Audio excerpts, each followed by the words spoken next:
morning.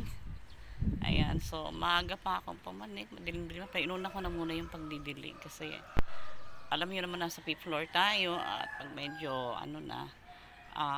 mga 5 malakas pa yung tubig kasi pumapanik. Pero pag mga 6, 7, maraming gumagamit. So wala nang tubig. So gusto kong gumamit ng hose.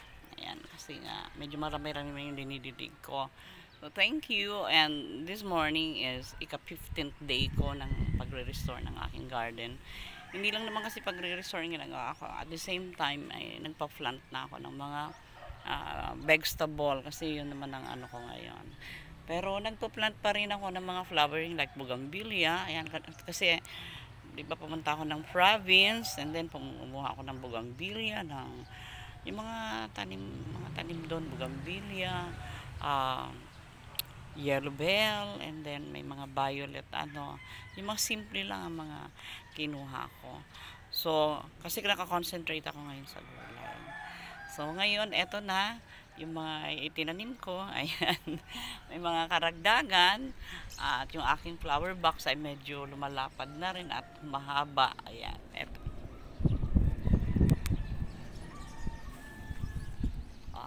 Yun na yung malunggay. So, lumalago na siya. Ayun na yung pechay ko. Ayan, parang karayom. Pero tinatsagaan ko. Ayan. Tinatakpan. Ngayon, inalis ko na yung mga takip. Ayan. Para makahinga. Pero kagabi, hindi ako nakapag-alis sa kanila. Dapat hapon. Kaya lang may pinuntahan na rin ako. So, nakiramay tayo sa ating kapatid na nasa piling na ng Diyos at syempre yun ang priority, ang makidalamhati because that is biblical. Kung may nagdadalamhati, makidalamhati tayo, dalawin natin. So dinalaw ko siya kagabi, praise the Lord, at sana naging pagpapala tayo, no? Okay, so eto na, ayan, sitaw yan, no? Buhay na siya, pero tinatakpan ko pa rin kasi talagang dito sa rooftop sobrang init, baka hindi pa nila kayanin kung hindi ko sila tatakpan. So tinatsagan ko. Ito na yung ating ampalaya. Ayan, mahaba na rin. Ayan na siya. And ito pala ito pala Baguio beans. Ayan, ko sa kanyang kasi pag bata pa siya yung bilog. Ayan, medyo mahaba na ang kanyang dahon. Naging katulad na nito. Ito ang long beans. So, may mga pechay na rin na tumataba. Okay. And ayan, long beans. Ito na yung mga Baguio beans pala yan, Baguio beans. At ito yung tinanim ko. Ayan, kahapon. Ito na po yung patola. Ayan. Ayan, patola. So, may 4 tayong puno ng patola. Actually, ang patola kahit isang puno lang, kung mataba, kaya ka na niyang bigyan ng napakaraming, sabi nga, kaya ka nang bigyan ng napakaraming bunga kahit isang puno lang. Ayan. Basta siya, mataba. So ito na yung mga doon ko linalagay. Ayan. Siguro unti-unti.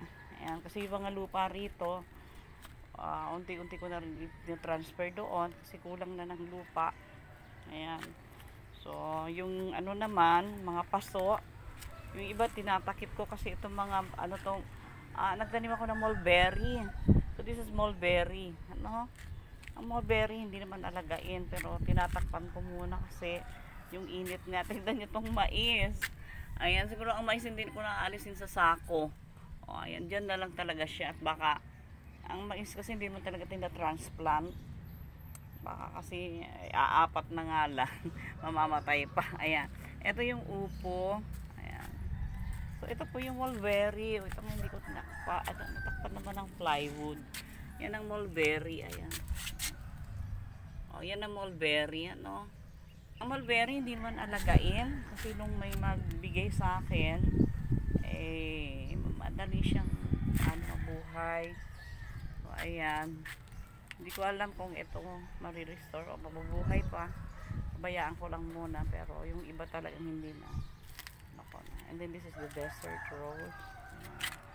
Mataba na rin. Ayan yung ating Okay? So, ito yung ating napakatabang upo. Upo pala to eh. Ayan, upo. So, itong dapat maitanim ngayon kasi malaki na siya. So, kaya lagyan doon ng lupa.